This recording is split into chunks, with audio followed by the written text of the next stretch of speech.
باہر سے کوئی آتا ہے یہ سب کہہ کر کے ان کے غم کو اور زخم کو ہرا کر دیتا ہے. پھر دیکھیے گا ہم لوگ دیکھیں، ہم جانتے ہیں یہ سب رو دھو کر کے تھوڑا چپ ہو گیا، خاموش ہو گیا، باہر سے کوئی ایک گھسا پھر ہو کر کے ایک مرتبہ رونے کی آواز آتی ہے، پھر 5-10 منٹ کے بعد وہ جب رو گا کر کے چپ ہو گئی تو سب لوگ پھر ٹھنڈا ہو گیا، پھر کوئی مہمان آیا پھر ویسی آواز آئے گی، پھر یہ ہوگی. غلط ہے، یہ غلط ہے، یہ طریقہ نہیں ہے صحیح، یہ طریقہ نہیں ہے صحیح. میت کے لیے کوئی پوچھ رہا میت کے لیے رونا نہیں. آنکھ سے اگر آنسو گرتا ہے، چپ چاپ ہے آدمی، کچھ نہیں بول رہا ہے، لیکن آنکھ سے آنسو گر رہا ہے اس کے، تو اس میں کوئی حرج کی بات نہیں ہے، اس میں کوئی حرج کی بات نہیں ہے. میں نے کہا نا کہ انسان ہے، وہ لکڑی نہیں ہے، پتھر نہیں ہے. اللہ تعالیٰ نے اس کے دل میں خوشی اور غم کے سے متاثر ہونے کی صلاحیت رکھی ہے. بھائی اللہ کے نبی صلی اللہ علیہ وسلم کے بیٹے حضرت ابراہیم رضی اللہ عنہ کا انتقال ہوا، نبی صلی اللہ علیہ وسلم کے بیٹے کا. اللہ کے نبی صلی اللہ علیہ وسلم نے جیسے انتقال کی خبر لگی، آپ گئے جا کر کے کہا کہ اللہ کے لیے ہے جو اللہ نے دیا تھا، اللہ ہی کے لیے ہے جو اللہ لیا، لیکن اے ابراہیم تمہاری جدائی سے ہم بہت مغموم ہیں، بہت غمگین ہیں. ظاہر سی بات ہے بیٹا انتقال ہوا تھا. وہی ہم نے کہا کہ صبر کا ہرگز یہ مطلب نہیں ہے کہ آدمی غمگین نہ ہو. غمگین ہونا بھائی آدمی کا دلی لگاؤ ہے اپنے بیٹے سے، اپنے باپ سے، اپنی ماں سے، اپنی بھائی سے، اپنی بہن سے، یہ دلی لگاؤ ہے، پتھر تو نہیں ہے وہ.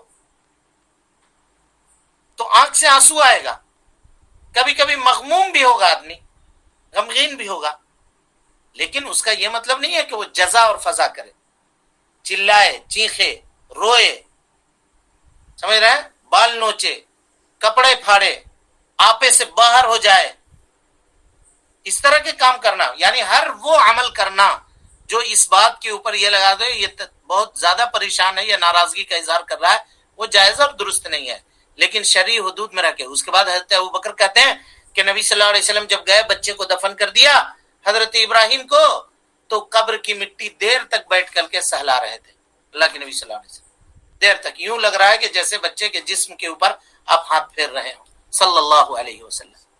پوچھا، اور آنکھ سے زارو قطار آنسو ہے، پوچھا کہ اللہ کے نبی صلی اللہ علیہ وسلم ما ہذا، کیا ہے، آپ کیوں اس قدر آپ کے آنکھوں سے آنسو جاری ہے؟